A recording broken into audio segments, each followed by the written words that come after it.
I think 9 days away. But as my players pointed out this morning, our players pointed out this morning, we have a countdown clock in our locker room to the next event. Next event's next Saturday. It's actually 8 days, 17 hours. So they quickly corrected me on that when I tried to tell them it was 9 days. So either way, we're excited about it. Just this much closer to next game day means to we're obviously working on an opponent, and our urgency, our intent, and our purpose has to pick up. And I thought at practice day and this week, we've certainly done a good job of that. Coach, Mr. John Gilbert, our athletic director, come spoke to us this morning. He's was obviously at Alabama for 16 years, and just spoke to our team just about some different events there. The one of the things he hit on was just how it takes a village to make the football season go, and just how our program, is a piece of that. But it takes so many people, and you see it happening right now. You see tons of folks under the stadium getting that ready for game day. I know the ticket office. I think they're at almost at 17,000 season tickets sold. So that's amazing. I appreciate all the folks out there that bought season tickets, and keep telling your neighbor they need to go buy theirs. But just a lot of people make this thing go, and just so appreciative of all those folks that do that. And we're getting ready. It's 9 days away. We got to take advantage of every single day and get ready to go play a football game and a football season. You obviously prepare for game one, but I think as you prepare for game one, keep in mind that also helps you prepare throughout the season of how you attack that and how you approach that. So we're certainly keeping that in mind as we go. But looking forward to it, looking forward to the challenge. Obviously a tough opponent. I'm sure we'll talk more about that as you guys ask questions and as we get into next week's conference as well. So. Coach, going with Mitch released the start of the Alabama game. What went into that decision for you guys? Yeah, I think as you get closer to game day, you have some great competitions. We're very fortunate within our football program to have a lot of competition within our team. And we talk in here all the time about it's going to take everybody in our locker room to get it done and win football games. And I truly believe that. And we're fortunate enough to have some depth on both sides of the football. But at some point in time, you got to start pushing a guy for more reps of the ones or more reps of whatever group, whatever package he may be a part of, so he gets comfortable with that. And the rest of your football team gets comfortable with that. Emory and Mitch have been awesome throughout the process. They've had tremendous growth since January. Both are competitors. Both are going to help us win games this fall.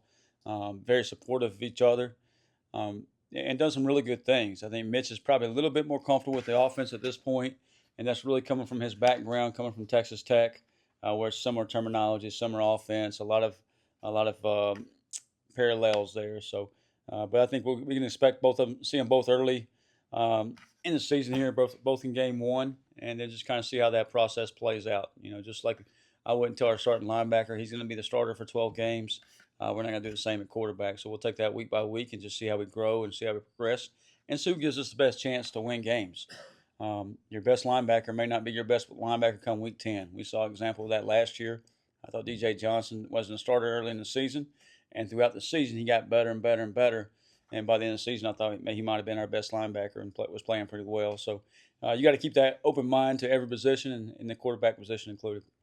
What were some of the other intangibles that pushed him over the top? Yeah, and Mitch is just an outstanding leader. He's a guy that knows the game. And this is like, and I told these guys earlier too, and I think I told you guys, if one of them sucked or one of them had just, bad mannerisms, it would be an easy decision. But both of them are phenomenal. They're professionals and do a really good job. But Mitch has kind of got that little bit more confidence with the offense right now.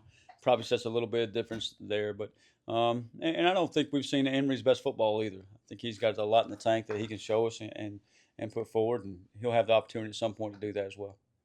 How much did Mitch, just being in his last year of eligibility, having played more college football, factor into the decision? None. I mean, really, we have older guys on our football team. Emory's a fourth-year guy.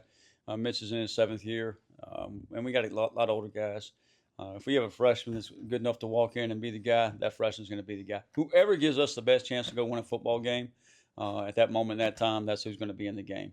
And that can change throughout the football game too.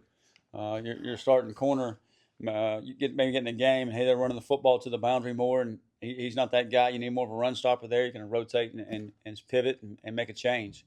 So you got to keep that in mind throughout the game, throughout the season, how those things can adjust. How have guys responded? Either going to scout team or kind of figuring out maybe where Yeah. So it's the first week you're kind of going, hey, we have a look team, and the look team is a scout team that's going to give you a look for your next opponent. So We flip sides of the ball. Maybe your threes and fours are going over to the other side of the ball and trying to give them a look. And then you got some young guys for the most part that are part of those look teams. So it's maybe the first time they haven't been the guy, maybe in a long time or maybe ever. In high school, maybe they're a 3-year starter, or maybe they were always within the rotation and one of the top guys. So all of a sudden, they kind of a different role they got to take on. I think talked to the older guys this week about helping the younger guys embrace that and the importance of that, what that means, and just talking to our football team about what that means as well. How important it is to go give the other side of the ball a great look. If I am playing their quarterback, I got to have the same mannerisms as their quarterback. If I'm playing their tailback, I got to be at the same alignment, same depth, same stance, whatever it may be, to give the defense the best look. And same thing for our defense to our offense. So that's big. We got guys that's still trying to embrace that piece of it, and they will once they see, hey, that can help us win games.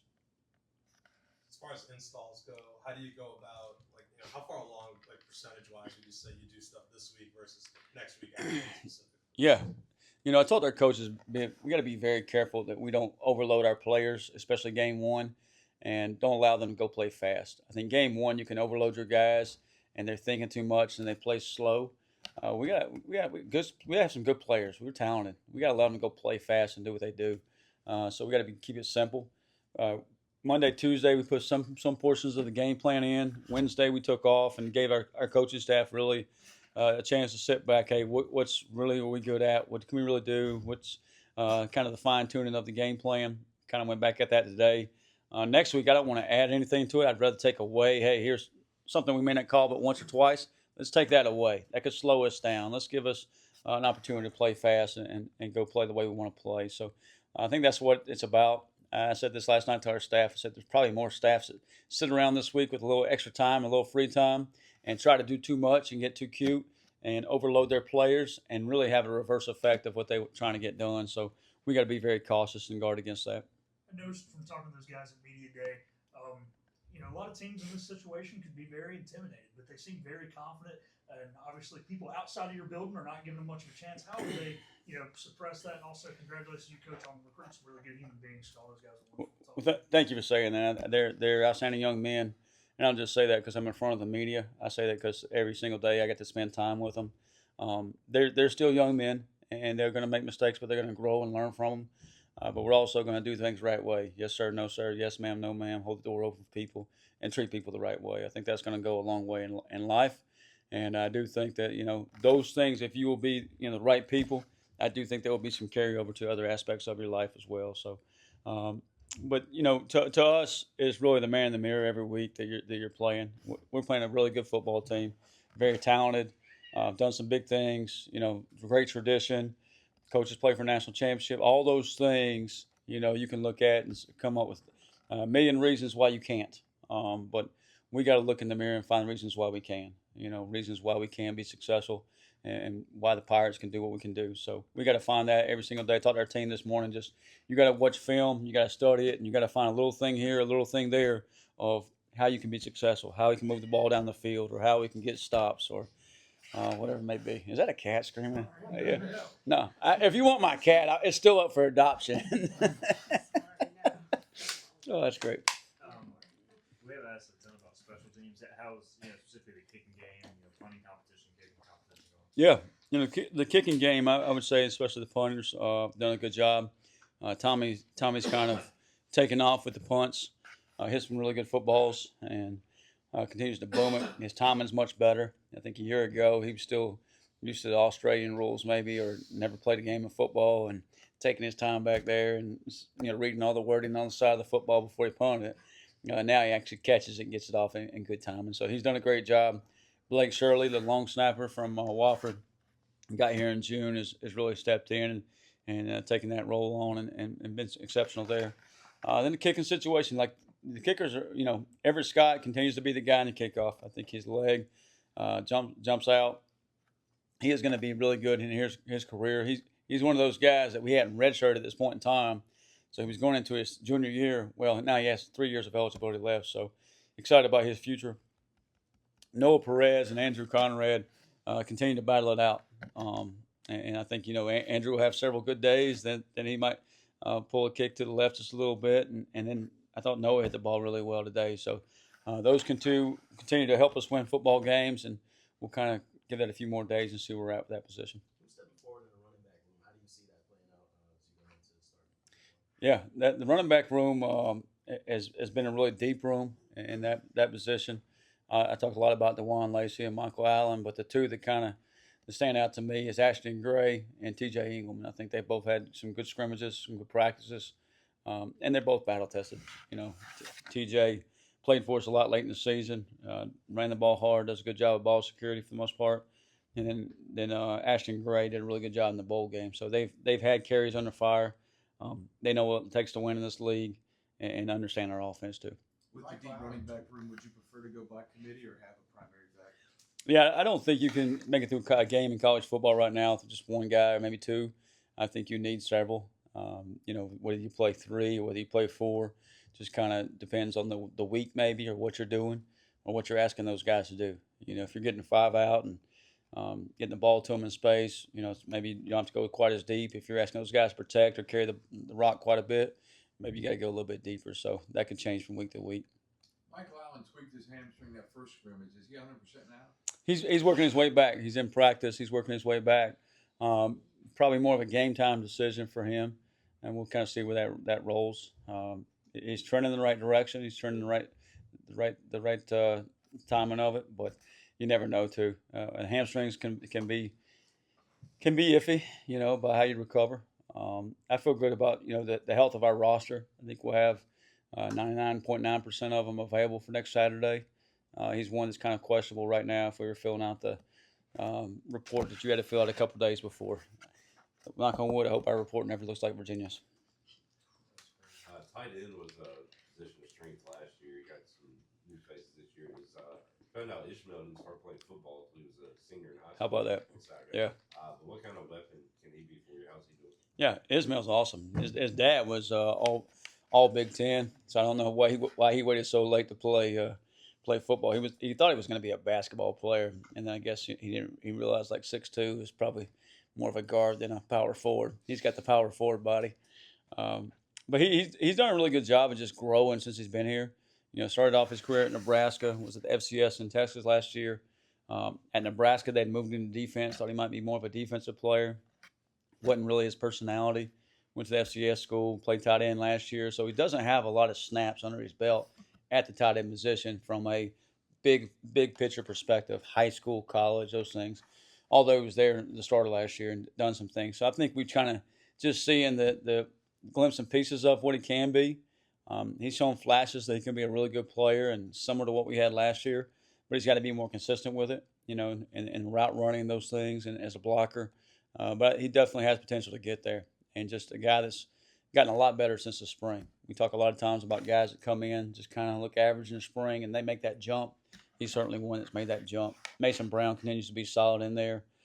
Kanan's coming along and doing some good things. He missed the spring, but you're starting to see him grow. So he may not take that jump for another week or two, but you're starting to see him move in the right direction at a rapid pace.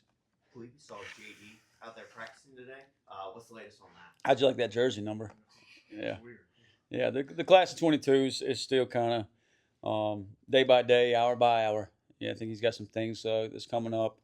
But you can add him to your roster. You know, there was a kind of a deadline for us to get guys back in school earlier this week, so we were able to work that thing out. And just, you know, thank you to the folks that made that happen. And then it's kind of a waiting game at this point. You may look up and you have him for a week, 2 weeks availability, and then you don't have him for a couple of weeks. Then something else may come through and you have him for a couple other weeks. So it's more of a waiting game. We'll kind of sit and see where it plays out, make sure all parties are 100% comfortable before we put him in a competition. You can practice as an ineligible player, just like in academics. If you're ineligible for your academics, you could practice but not play in competition. So that's kind of where we're at with that. It's kind of a waiting game. At the same time, he's got to be prepared for the moment does come. And thankfully, he's at a position, you know, that you rotate guys anyway. You know, you're rotating bodies, you're rotating defenders in there. You know, if you were at a quarterback position or a left tackle, you're kind of, hey, you're the starter, you're the guy, we got to roll with you. And if you had some of that uncertainty there, that would be a little harder to deal with. I just saw Tommy Castellanos committing to, I think, Texas Tech. And that position, to me, would be just tough to manage. Now, if he's going to go play receiver, which I saw reports of that, that's a little bit different. So, then hopefully our league jumps on with the Big Ten and the SEC. Those things we would, the way have you saw the Big Ten and SEC, and I think the ACC and the Big 12 come out yesterday, is any professional athlete that's been in camps, your Daquan Wrights or whoever those guys might be, they're as a league, they're not supporting bringing those guys back to the league, which our institution would probably be against that, and I would as a football team for our room, our football program, and our locker room.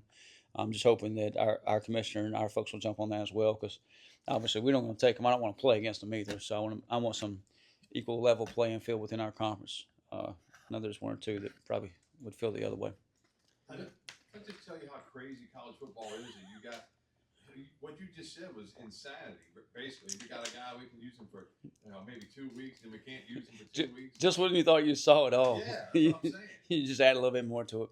It's kind of like COVID. You're going to have a guy for a couple weeks, and he might miss COVID for a few weeks, and he gets tested because he was close to somebody or traced or whatever. I don't know. So just when you think you've seen it all, you haven't. Just hold my beer, right? Exactly. Just you had Tim Pernetti here this week, and obviously you mentioned John Gilbert talking to the team. Does it sound like the league is going to move toward in that direction?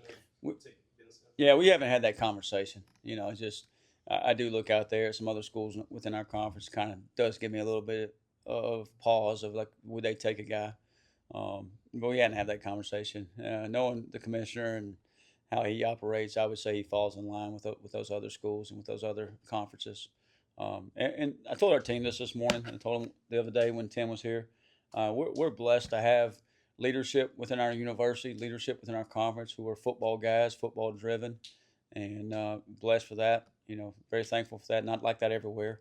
And that there's several guys in our room that are players that, they've been some other universities. It's not like that as well. So we're very fortunate to have that. Anything else for Coach? Thank you, Coach. Appreciate it, guys. Thanks, Coach. Boy,